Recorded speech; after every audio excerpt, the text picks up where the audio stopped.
Victory Venkatesh టాలీవుడ్లో ఓ స్థానాన్ని ఏర్పరచుకున్న అనుభవం ఉన్న హీరో.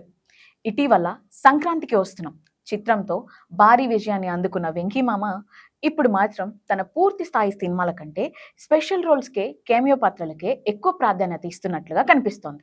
తాజాగా నాట్స్ 2025 ఈవెంట్లో పాల్గొన్న ఆయన తన లైనప్కి సంబంధించిన వివరాలు వెలువడించారు.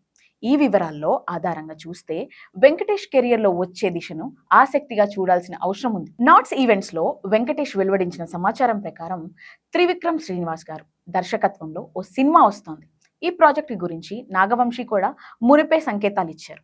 కానీ ఇప్పటి వరకు ఆధారిక ప్రకటన రాలేదు. చిరంజీవి గారు అనిల్ రావిపూడి కాంబినేషన్లో వస్తున్న సినిమాలో ఒకే రోల్ చేస్తున్నారు. దృశ్యం 3 కూడా ప్లాన్లో ఉందని ప్రకటించారు. ఇది మలయాళంలో ముందుగా వచ్చిన కథతో 3వ భాగానికి అనుసరించేది కావచ్చు. అనిల్ రావుపూడితో మరోసారి సంక్రాంతికి వస్తున్నాం సినిమాని చేస్తున్నారు. ఇది సంక్రాంతికి వస్తున్నాంకి సీక్వెల్ అనే అంచనాలు. బాలకృష్ణ గారు నటిస్తున్న చిత్రంలో కూడా ఒకే రోల్ చేస్తున్నానని తెలిపారు.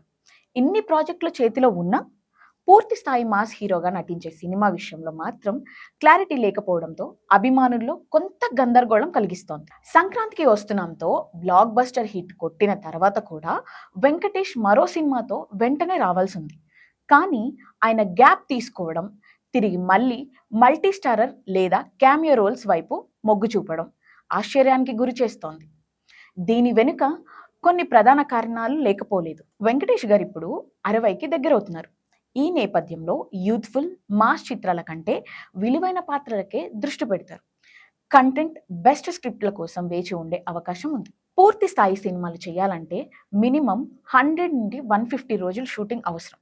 కానీ వెంకటేష్ ప్రస్తుతం తక్కువ గ్యాప్లో, తక్కువ రోజుల్లో షూట్ పూర్తి చేసే రోల్స్కి ప్రాధాన్యం ఇస్తున్నట్లుంది. సంక్రాంతికి వస్తున్నాం తర్వాత వచ్చే సినిమా తక్కువ స్థాయిలో ఉంటే బ్రాండ్ ఇమేజ్ తగ్గిపోతుంది. అందుకే స్క్రిప్ట్ విషయంలో జాగ్రత్త వ్యవహరిస్తున్నారు. దృశ్యం వంటి సినిమాలు వెంకటేష్కి కొత్త పదంలో పేరు తెచ్చాయి.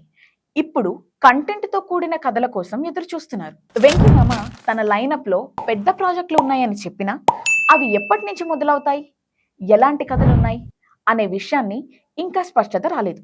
కానీ ఈ మధ్య కాలంలో ఆయన చేసిన కేమియో పాత్రలు కూడా వెరీ ఇంట్రెస్టింగ్గా డిజైన్ చేస్తున్నారు. అనిల్ రావుపూడి, చిరంజీవి గారి సినిమాల్లో పాత్ర పట్ల భారీ అంచనాలే ఉన్నాయి.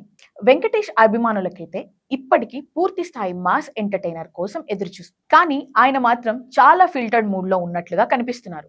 కనుక ఆయన త్రివిక్రమ్ సినిమా అధికారికంగా అనౌన్స్మెంట్ అయ్యే వరకు వెంకీమామ తదుపరి బ్యాంక్ కోసం ఆగాల్సిందే. ఈ ఇన్ఫర్మేషన్ కనుక మీకు నచ్చినట్లయితే ఛానల్ని లైక్ చేయండి, షేర్ చేయండి, సబ్స్క్రైబ్ చేయండి. Thanks for watching.